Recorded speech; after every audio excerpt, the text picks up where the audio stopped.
ሰላም ጤና ይስጥልኝ ክቡራን ተመልካቾቻችን፣ ይህ የኦኤምኤን ዜና ነው። ከዜናዎቹ ጋር ነው ሳድማሱ ነኝ።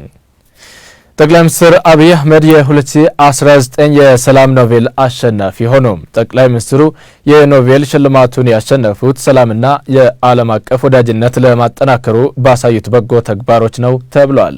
በኢትዮጵያና ኤርትራ መካከል ለዓመታት የቆየው አለመግባባት እንዲፈታና በሁለቱ ሀገራት መካከል ደግሞ ግንኙነት እንዲፈጠር ለማድረግ ያደረጉት እንቅስቃሴ ጉልህ ድርሻ እንዳለውም ተገልጿል።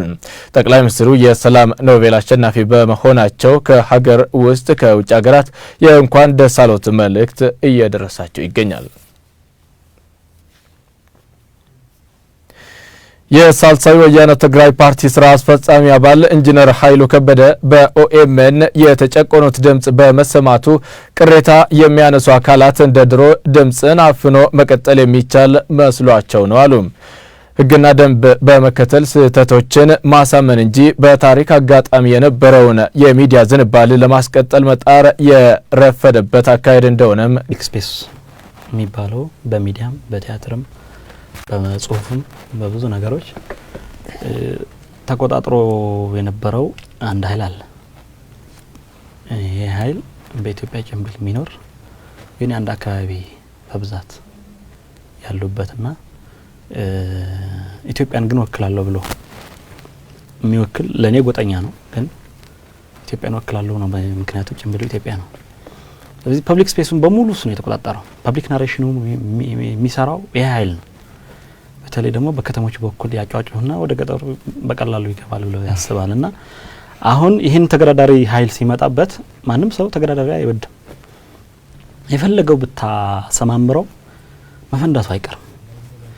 የኢትዮጵያ ሕዝብ ታሪክም ያሳየን ነው።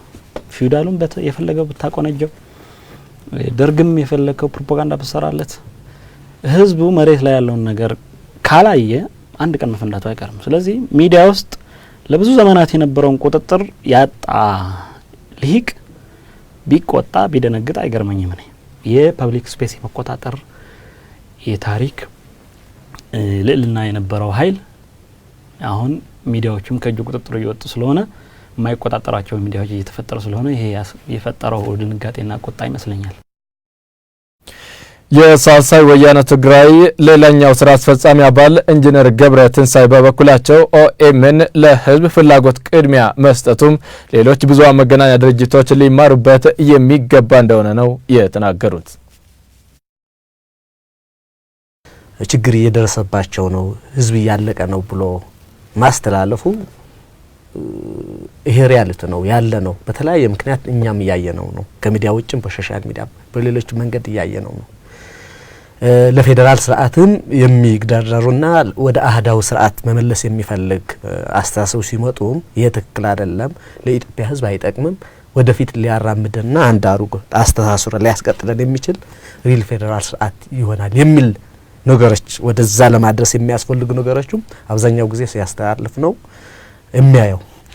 በተጨማሪም የኦሮሞ ህዝብ በታሪኩ በመንነቱ በራሱ እንዲኮራና የራሱ ሆኖ እንዲቀጥል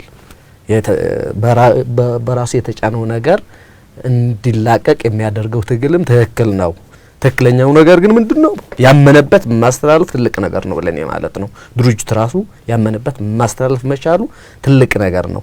በሌላ ሚዲያም አዳፕት ወይም ተሞክሮ መውሰድ የሚያስፈልገው ነገር ማስተላለፉ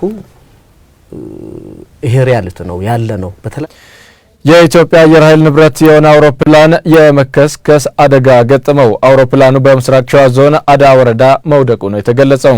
አውሮፕላኑ ማሳ ላይ መውደቁም ተነግሯል። በጉዳቱ የሰው ሕይወትም አልፏል። ዜናዎቻችን እስካሁኖቹ ነበሩ። አብራችሁን ስለሆናችሁ እናመሰግናለን።